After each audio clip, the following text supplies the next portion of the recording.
자, 뭐 아인슈타인이 그 슈바르츠 쉴드의 솔루션을 보고 나서 맞춘 문제는 결국은 그러니까 슈바르츠 쉴드가 아인슈타인한테 큰 기여를 한 거죠.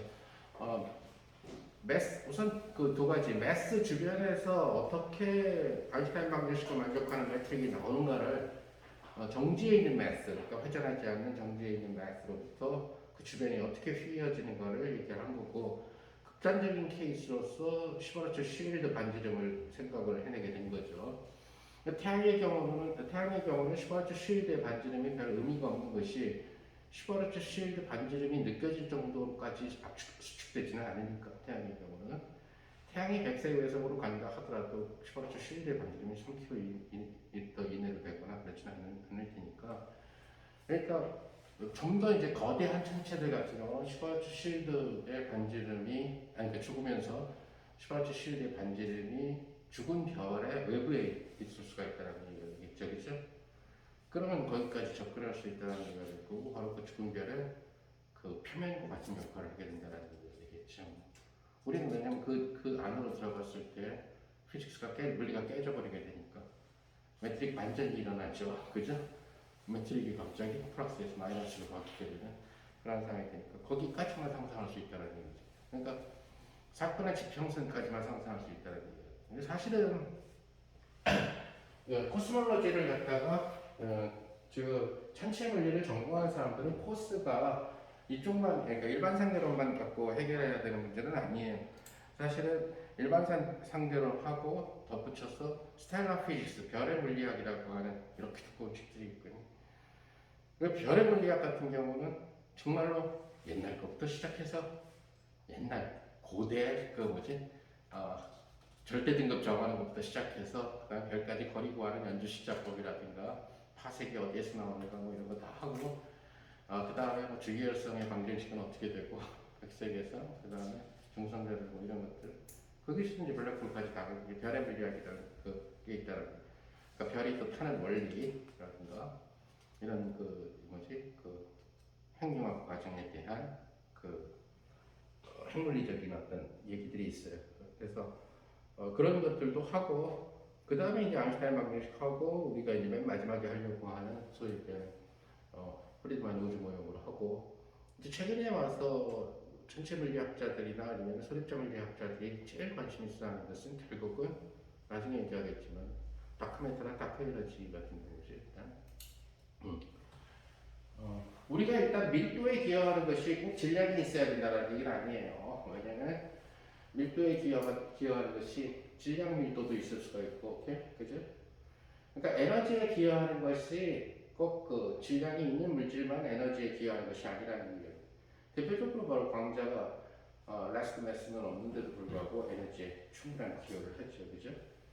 심지어는 암벽도 만들어냈죠. 에너지뿐만 아니라 광자가. 그래서 그러니까 눈에 보이는 물질 그것이 별들이나 은하가 될 거고, 오케이? 질량을 가진 물질. 그 다음에 눈에 보이긴 보이는데 질량을 안 갖고 있는 눈에 보이는 에너지만 갖고 있는 질량은 없이 에너지만 갖고 있는 놈 그것이 바로 광대가 되는 거죠. 그래서 다크매터와 다크 에너지는 두 가지 차원에서 나오게 되는 거죠. 하나는 안 보이는 질량을 가진 놈 다크매터, 안 보이는데 질량을 안 갖고 에너지만 가진 놈 다크 에너지 이렇게 되는 거죠. 그렇죠? 그래서 그런 식으로 생각해요. 어쨌든 아인슈타인 입장에서 봤을 때는 슈바르츠 쉴드가 만들어준 것이 결국은 일반 상대로는 사람들한테 그 뭐죠? 내 이론이 복잡한 방정식이 현실적으로 측정 가능하다라는 것을 갖다 얘기를 하게 되는데 그 제일 대표적인 것은 바로 태양 근처의 빛의 휘어짐이죠, 사실. 자, 그래서 태양 근처의 빛의 휘어짐에 대해서 아인슈타인이 먼저 예언을 해요. 그것은 태양이 바로 소위 얘기하는 길을 바꾸게 되니까 주변을 휘게끔 합니다. 자, 그래서 여기에 태양이라는 친구가 있으니까 빛이라는 친구가 이렇게 휘어진다는 얘기가 되는데 이것은 바로 페르마의 원리 때문에 그렇죠. 페르마의 원리는 뭐냐면 빛은 항상 주어진 두 점 사이 거리를 최단 시간이 걸리도록 여행을 한다는 거죠. 빛이 굴절되는 이유는 빛은 최단 거리를 여행하는 게 아니라 최단 시간이 걸리도록 여행을 하게 돼요. 그런데 굴절이 된다라고 하는 것은 매질이 다르기 때문에 최단 거리가 되기, 그러니까 즉 속도가 달라지기 때문에 최단 거리가 되기 위해서는 꺾여야 되지만 우주처럼 예를 들어서 우주처럼 휘어져 있지만 예를 들어서 그냥 매질이 동일한 그런 경우에는 뉴턴 역학처럼 평평한 우주라면 안 휘어지는 게 정상이에요. 즉 최단 시간 이꼴 최단 거리의 아이디어가 된다는 얘기가 되죠, 그죠? 근데 그때 얘기한 대로 이게 이렇게 휘어지게 되니까 결국 최단 거리가 달라지게 된다. 그러니까 최단 거리가 되는 그것이 직선이 아니라 곡선이 된다는 얘기죠. 거기에서 나오게 되는 소위 얘기하는 그 diffraction, 앵글, 휘어지는 앵글. 자, 일단은 여러분들이 역학 2에서 많이 했겠지만 충돌 문제에서 실험하는 사람들이 그 측정하는 장비도 전부 다 이 실험실 장비가 아니라 센터 오브 매스 시스템에서 다 측정을 해요. 따라서 이론도 센터 오브 매스 시스템에서로 해줘야 된다는 얘기가 돼요. 그래서 실험실 시스템의 산란각과 그 다음에 센터 오브 매스의 시스템의 산란각은 2분의 1배 차이가 난다는 거, 그것만 잘 기억을 해두면 되고요. 자, 그러니까 빛의 경우에 있어서는 속칭 얘기하는 ds 스퀘어가 0이 된다는 사실을 알 수가 있죠. 왜냐하면 빛의 경우는 ds 스퀘어라고 하는 친구가 그러니까 c제곱 d 타우의 스퀘어 이런 식으로 되고 c제곱 dt의 스퀘어 마이너스 dx의 스퀘어 플러스 dy의 스퀘어 플러스 dg의 스퀘어 프랙탈 경우에서 빛의 경우는 이런 식으로 되는데 이것이 바로 왜 0이 되어야 되는 이것은 dt의 제곱으로 묶어내고 나면 c제곱 마이너스 dx dt의 스퀘어 플러스 dy dt의 스퀘어 dz dt의 스퀘어 이것은 바로 속도의 제곱이 된다는 얘기가 되겠죠. 빛의 속도의 제곱이 c제곱이 되버리게 되니까 이것이 0이 되어야 된다는 사실을 여러분들이 알 수가 있을 거예요. 그래서 레스트베스가 0인 그러한 케이스를 다루어요. 그럼 지난 시간에 했던 것 중에서 ds 제곱을 0으로 놔주면 되잖아요. 그럼 지난 시간에 했던 거에서 ds 스퀘어가 0으로 놔주면은 여기에 e 스퀘어 마이너스 dr d 타우의 스퀘어 마이너스 a의 r 스퀘어분의 l 스퀘어 이런 식으로 놔줬다는 것을 여러분들. 자, 근데 우리가 태양이 휘기하면 얼마나 많이 휘겠냐? 별로 안 휘니까 지난 시간에 d 타우를 거의 dt라고 생각을 해서 문제를 풀었다는 거예요. 자, 그러니까 이게 0이 됨으로 인해 가지고 이게 1일 때 하고 0이 될 때 하고의 그 관계 때문에 속칭 얘기하는 만유인력항이 안 나타나요.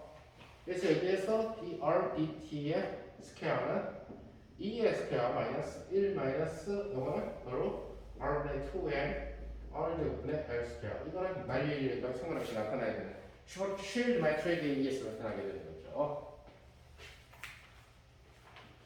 자, 그래서 이것은 2분의 1의 이 r dt의 스퀘어는 2분의 e 스퀘어 마이너스 1 마이너스 v 이펙티브인데 이것은 누구에 대한? 광자에 대한 이라는 형태가 될 거고 바로 광자에 대한 이것은 바로 에너지가 될 거고 광자에 대해서 얘는 뭐가 나타나냐면 이 r 스퀘어분의 l 스퀘어 마이너스 r 상승분의 m의 l 스퀘어 이라는 형태가 된다. 그러면 왜 뭐가 사라진 거냐? r분의 m 이것이 안 나타난다는 거예요. 말리 이렇게 안. 요건 매트릭에 의해서 나타나는 거예요. 그래서 슈퍼스 쉴드 매트릭에 의해서 즉 태양이 갖고 있는 질량에 의해서 나타난 거기 때문에 만유인력 법칙과 아무 상관이 없어요, 그죠? 우리가 만유인력 법칙에서 시체 질량 0을 집어넣어주면은 정확히 안 나타나죠, 그죠? 그래서 따라서 우리가 지난 시간에 했던 거랑 똑같은 방법을 써서 계산을 하면은 u2 프라임 플러스 u는 우리가 r분의 1로 잡았나요? 그죠?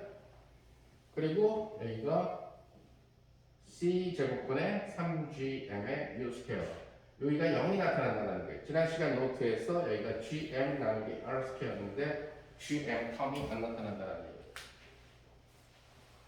자, 쉽게 얘기하면 g를 0으로 두면 될 거예요. 그러니까 지난번 계산에서 지난번 계산의 결과를 갖다가 자, 계산 과정은 똑같아요. 지난번하고. 그래서 U는 역시 U0 플러스 델타 U라고 놓고, 자, 그때도 얘기한 것처럼 얘가 많이 크게 영향을 받지 않는다. 즉, 사실 거의 평평인데 조금 들어갔다는 얘기죠. 이제. 그래서 소위 얘기하는 타일러 전개를 쓸 수 있다. 변화는 얼마나 변하겠느냐 하는 것이죠. 기존 거에서. 즉, 거의 직선이라는 얘기예요. 결론부터 얘기하면 거의 직선에 가까운 휘어짐이에요. 사실은. 휘어지는 정도가. 그냥 하면 되지 않느냐. 안 풀리니까. 안 풀리는데 어떡하겠어. 그죠? 그래서 결국 작게 핀다라고 생각을 하고 얘를 갖다 풀게 되고. 자, 그래서 얘를 일단 이러한 형태의 미분 방정식을 보게 되면은 여기다 집어넣어주게 되면은 U0의 지난번에 얘기한 것처럼 U0는 2' 플러스 U0의 프라임 이퀄 0 이걸 만족한다는 얘기예요. 따라서 U0는 결국 사인 P와 코사인 P의 중첩이 된다는 사실을 알 수가 있겠죠. 자, 근데 여러분도 알다시피 지금 이 문제는 결론부터 얘기하면은 꺾이는 문제, 이렇게 회전하는 문제가 되죠. 자, 그런 경우는 여러분들이 상란에서 했던 것처럼 얘를 B분의 1의 사인 P로 파트로 넣어서 소위 얘기하게 되는 이 B를 임팩트 파라메터로 해석을 해줘야 된다는 얘기예요. 오케이? 그래서 U0를 B분의 1의 사인 P로 자, 그래서 U0가 알려져 있으니까 여기서 이제 델타 U의 더블 프라임 델타 U가 만족하게 되는 방정식은 여기 델타 U의 프라임, 델타 U의 델타 U 여기는 여기에 이미 작은 값이 있으니까 여기다 작은 값만 넣어주면 되죠.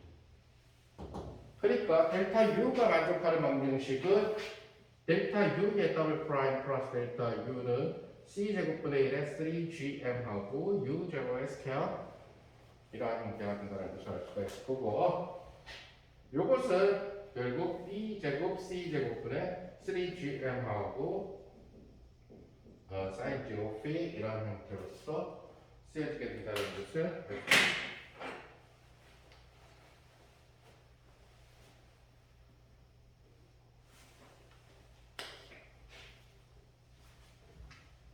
자, 그래서 이런 형태의 방정식은 특징 얘기하는 요거를 만약에 Q라고 두면은 델타 U가 만족하게 되는 방정식 요것은 D 스퀘어 플러스 1의 델타 U 이꼴 2분의 Q하고 1 마이너스 코사인 EP 이런 형태로 주어지게 되겠죠. 자, 이 델타 U에 대한 퍼터베이션을 위한 클래시컬 퍼터베이션에 의해서 나오는 델타 U의 솔루션을 더해줄 때는 호모지니어스 솔루션을 더해줄 필요가 없죠. 왜냐면 앞에 나와 있으니까, 그죠? 그래서 수에만 찾는다. 그러면은 델타 U는 2분의 Q하고 D 스퀘어 플러스 1분의 1하고 1 마이너스 D 스퀘어 플러스 1분의 1하고 코사인 2피 이것은 2분의 Q하고 얘는 테일러 전개해가지고 하면 되니까 1이 나오게 될 거고 얘는 요거를 마이너스 4로 바꾸게 되겠죠, 그죠? 따라서 플러스 3분의 1의 코사인 2p가 되는 이러한 형태가 되겠죠, 그죠?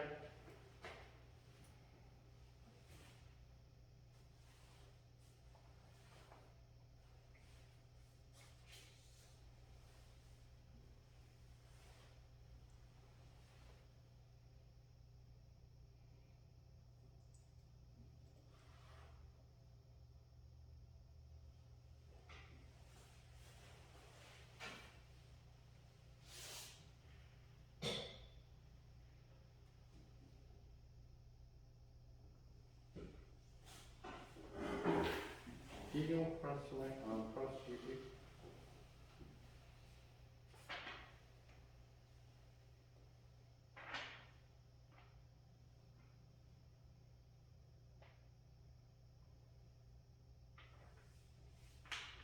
맞아? 계산이?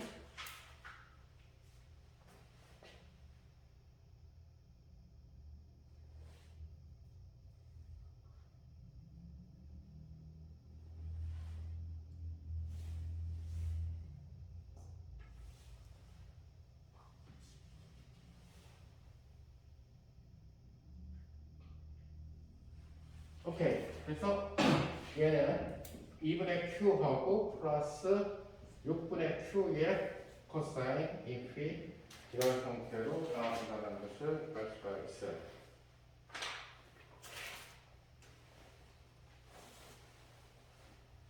자, 그래서 일반에는 우리가 퍼투베이션을 썼을 때 b분의 1의 sin p에다가 플러스 델타 US 카운팅된 2분의 q 플러스 6분의 q의 코사인 이피 이런 형태로서 쓰여져 있다는 것을 알 수 있죠. 자, 그런데 지금 이 p라고 하는 이 각도가 굉장히 작다라는 얘기죠. 산란각이. 그렇죠? 결국은 굉장히 산란각이 작으니까 p라고 하는 그러니까 p가 스몰인 케이스가 되니까 그래서 결국 얘를 어떻게 분사시켰으면 1분의 1에 p로 분사시키고 여기는 2분의 q 더하기 6분의 q 이건 너무 작으니까 그래서 이렇게 분사를 시킬 수가 있다. 따라서 얘는 b분의 p하고 얘는 몇이 되나? 3분의 2가 되나? 3분의 2q 이런 형태로 써서 자, q를 원래 위치에다 다시 집어넣어서 u를 나타내면 u는 b분의 1하고 v하고 플러스 bc 스퀘어하고 2gm 이런 식으로 나타난다는 것을 알 수가 있어요. 그러니까 바로 이것이 뭐가 되냐면은 V에서의 변화 각도가 된다는 얘기가 되겠죠. 그렇죠? 산란각의 변화가 된다는 거죠. 자, 여기에서 산란각의 변화가 이런 식으로 나오게 되는데 지금 여기서 계산한 것은 지금 뭐냐면은 태양이 정지해 있고 빛이라는 친구가 지금 산란되고 있는 실험실 좌표계를 쓴 거죠. 그죠? 그래서 만약에 센터 오브 매스 코디네이트를 써주면, 센터 오브 매스 프레임을 써주면 무슨 말인지 알겠죠? 그래서 우리가 역학2에서 충돌 부분을 배울 때는 CM 좌표계하고 랩 좌표계를, 랩 프레임을 배웠을 거예요. 그죠? 그러면 CM에서의 산란각은, CMS의 산란각은 라지 세타라고 쓰게 되면은 CMS의 산란각과 실험실 프레임에서의 산란각 사이에서는 이러한 관계가 있다는 것을 알 수가 있죠. 그러니까 델타 P가 이렇게 됐다는 얘기는 델타 세타라고 하는 것이 결국 4GM에다가 이것은 당연히 우리가 태양을 다루고 있으니까 태양의 질량이 되겠죠. C제곱 B 이런 관계가 된다는 것을 알 수가 있다. 자, 이 부분은 이 부분과 지난번 부분은 여러분들이 역학책을 참조를 해야 될 거예요. 지난번 Massive Particle 수성의 궤도의 어긋남은 역학 1을 지금 참조해야 될 거고 챕터칙을 그 다음에 이 부분은 아마 역학 2에 나오는 산란 문제를 갖다가 그러니까 역학 2에서 산란이란 이것이 관세의 법칙대로 가는 게 아니라 어떤 힘을 받아서 이렇게 꺾이는 거고 그죠? 그것을 실험실 프레임에서 보는 게 아니면 센터 오브 매스 프레임에서 보는 게 이런 얘기가 됩니다. 지금 이 경우에는 어떤 힘을 받아서가 아니라 결국 공률이 변해서 산란이 되는 거죠. 그죠? 이것도 역시 마찬가지로 모든 것들은 센터 오브 매스 프레임에서 관측되고 센터 오브 매스 프레임에서 계산을 해줘야 된다는 얘기고 자, 그러면은 결국 우리가 생각해야 되는 빛의 디프랙션 역시 뭐니 해도 많은 영향을 받는 것은 여기 태양이 있다면은 태양이 이렇게 휘게끔 만들었을 때 태양 근방으로 오는 놈이 제일 많이 휘겠죠. 자, 저걸 이렇게 계산해 보면 너무너무 적게 휘니까 이왕이면은 많이 휘는 쪽을 잡아줘야 된다는 거예요. 자, 우리가 저런 스캐터링 문제 같은 경우에 임팩트 파라미터는 계속 올려가면서 충돌시키는 거예요. 그죠? 임팩트 파라미터를 계속 그럼 예를 들어서 여기 수박이 있는데 탁구공을 갖고 임팩트 파라미터를 한다면 수박의 중심 부분을 지나가면 이렇게 빼고도 스캐터링 하죠. 그죠? 그럼 얘는 그러니까 컬리전 후에 뒤로 바로 튕길 거잖아요. 그죠? 이게 임팩트 파라미터가 제로인 경우예요. 그죠? 근데 예를 들어서 이 수박이 이렇게 있다. 임팩트 파라미터를 점점 올려. 임팩트 파라미터가 이렇게 치면 스네일 법칙에 따라 스트레칭이 가겠지, 그죠? 근데 임팩트 파라미터가 커져서 이게 반지름이 되거든 이렇게 되겠지. 지금 태양의 그 광자가 태양이 이렇게 있는데 태양의 사이즈에 그대로 들어가는 이 포톤의 별빛의 경우에는 아무 관심이 없어요 지금. 그걸 어떻게 관측하겠어요?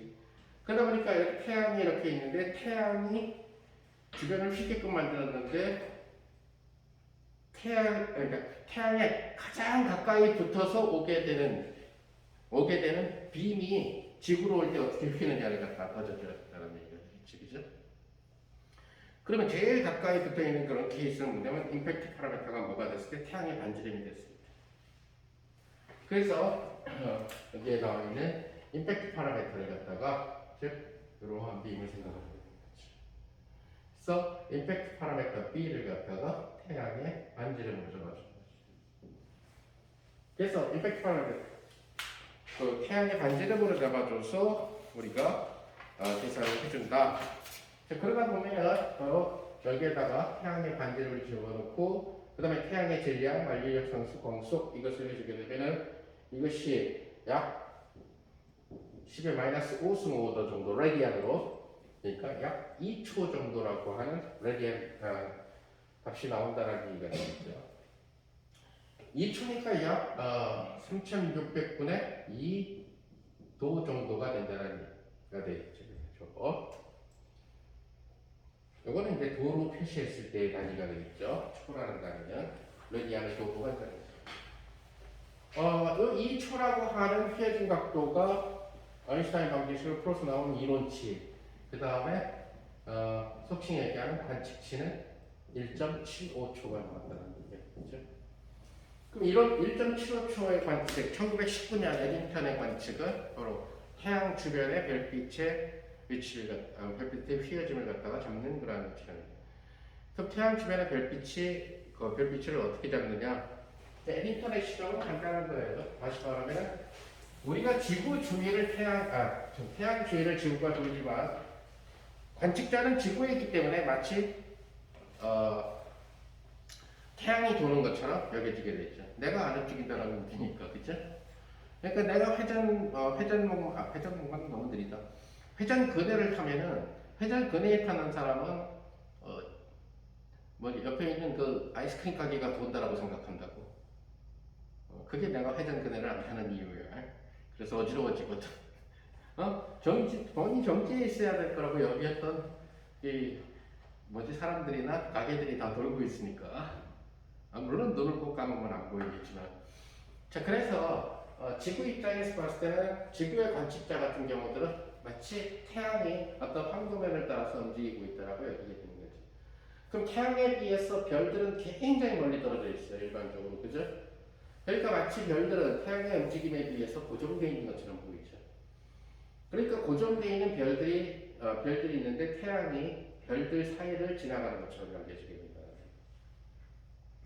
자, 그러다 보니까 뭘 생각을 하게 되냐면 지구의 관측자 입장에서 봤을 때 어떤 별들이 이렇게 태양이 이렇게 있는데 태양주 주변에 임팩트 파라미터가 태양하고 태양의 반지름 정도 되는 이러한 별들을 생각을 할 수가 있는데 얘가 태양이 떠 있을 때에는 태양의 광도가 너무 세서 안 보인다는 얘기죠.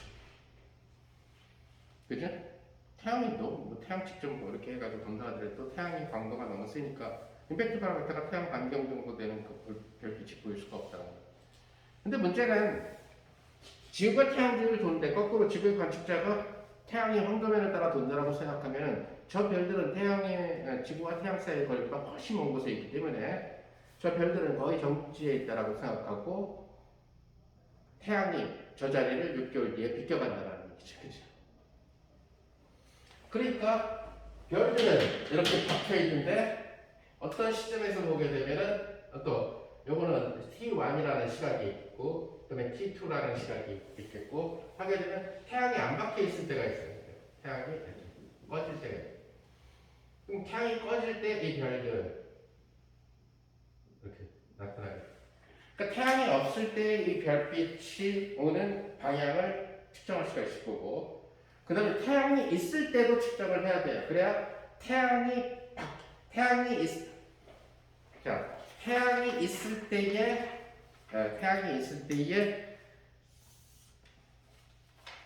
이 태양 주변에 별빛에 휘어짐. 오케이? 자, 이번에는 태양이 몇 달이 지나서 태양이 이 자리에서 태양이 사라졌다는 태양이 사라졌으니까 공간이 안 이어지죠. 그럼 이 별빛. 그럼 이 각도와 그 다음에 이 각도를 측정해야 돼요. 그런데 뭐냐면은 이쪽이 지구예요. 관측자 지구 입장에서 봤을 때는 우리는 뭐냐면 가짜를 보게 돼. 항상 과학적으로. 그것은 뭐냐면은 이렇게 별빛이 이렇게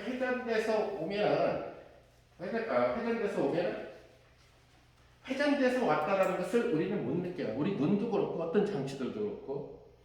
그 말은 무슨 말이냐면은 마지막으로 들어온 방향에, 여기가 지구예요. 지구 관측자예요. 마지막으로 들어오는 방향의 연장선 상에서 왔다라고 여기게 돼요. 그러니까 다시 말하면은 우리는 휘어져 왔을 경우에는 허상을 보게 돼요.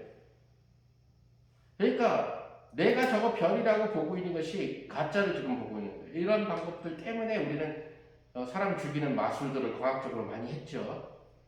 관객들 앞에서 총에 맞은 사람들은 허상이에요. 그렇죠? 그 옛날에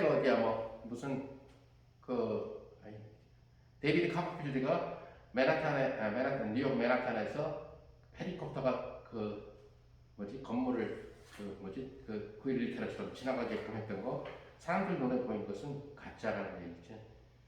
그리고 실제로는 암점이 돼가지고 조명학적으로 암점이 돼서 안 보이는 거죠, 일반적으로. 자, 그런 방법은 많이 있어요.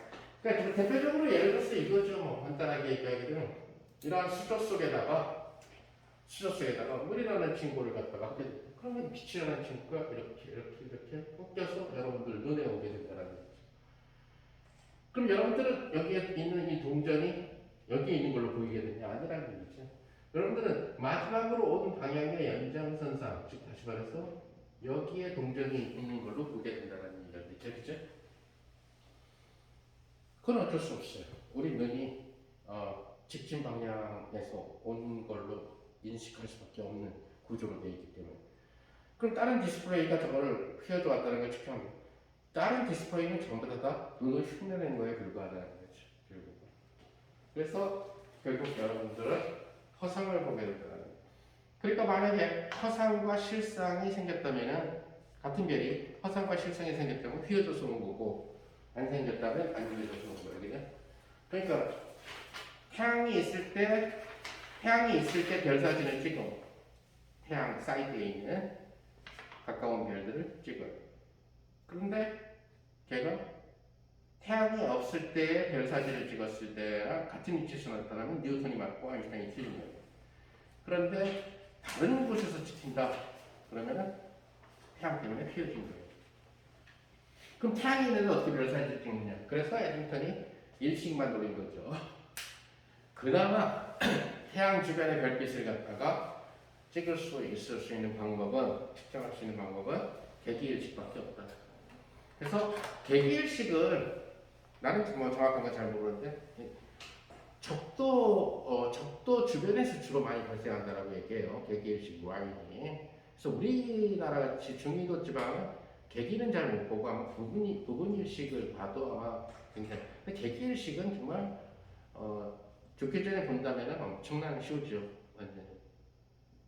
그냥 대낮이 이렇게 그냥 뿌옇게 이렇게 구름이 먹구름이 껴가지고 그런 정도 수준이 아니라 완전히 달도 안 뜬 시커먼 밤이 되는 거니까, 깜깜한 밤이 되는 거니까, 개기일식 같은 경우.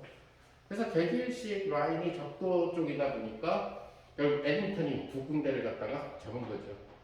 하나가 아마 그 남미 쪽에 있는 조그만 섬, 서브러리라고 하는 섬이었던 것 같고, 또 하나가 아마 아프리카 기니 쪽 근방에 있는 또 조그만 섬, 프린시페 섬인가? 아무튼 내 기억으로는 그 두 군데다가 해놓고 한쪽 팀이 실패하면은 그 당시 이제 에딩턴은 세계적으로 굉장히 큰 그 천문대인 바로 영국 그리니치 천문대 대장이에요. 천문대는 그 소장이라고 하고 그러고 대장이라고 그러더라고.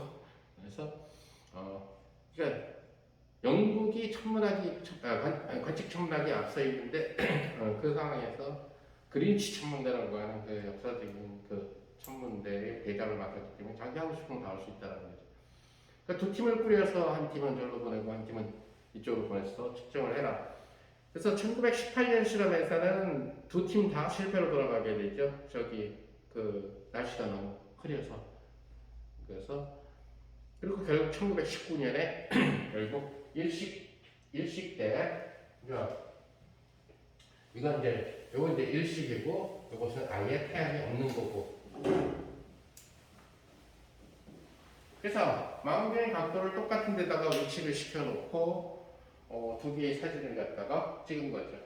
그리고 두 개의 사진을 겹쳐봤을 때 같은 방향으로 향해 있으니까 겹쳐봤을 때 어떤 상황이 발생이 되냐. 에딩턴의 사진은 바로 여기가 별 한 7개쯤으로 찍은 걸로 내가 알고 있어요. 사진을 겹쳐보니까 이렇게 화산들이 찍혔다는 얘기를 했죠. 그래서 결국 요 랭스로부터 피해진 가격을 측정할 수가 있어요.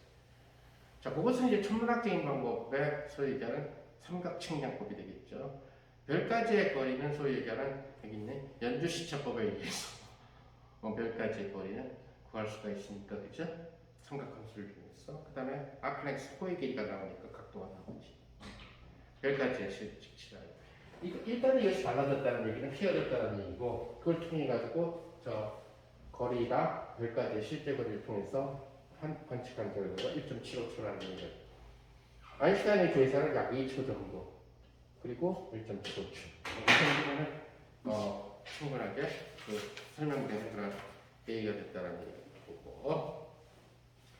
그래서 슈바르츠 쉴드, 그러니까 매스만 갖고 있는 이러한 천체 주변에서 어떻게 휘는가에 대해서는 결국 슈바르츠 쉴드라고 하는 사람이 완전히 풀어내는데 성공을 했다라는 얘기를 여러분들한테 얘기를 하고.